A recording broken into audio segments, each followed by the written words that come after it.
So back in the early 1920s, the saxophone was king. It was the most popular selling band instrument throughout that decade, and in large part because the instrument was featured in a lot of the popular vaudeville acts that were being presented at theaters across the country.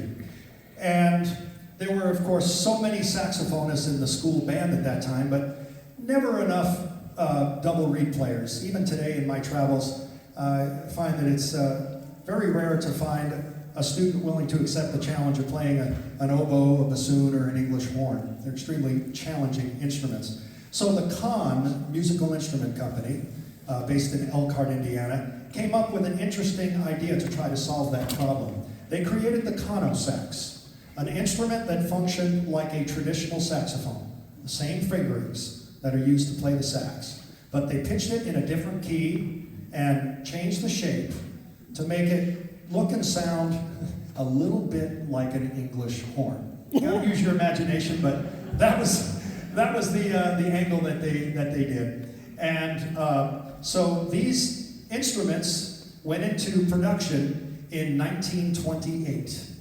Production of this instrument ceased in 1929. It was a complete flop.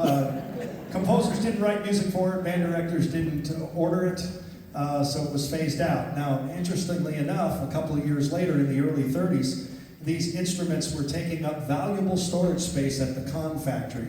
So one day, the CEO of Kahn invited all of the workers to take these conosaxes out of their cases and throw them out the third floor window of the Kahn factory, where they would have hit the cement below and were destroyed. So a lot of the conosaxes were, the parts were used for other instruments or they were melted down.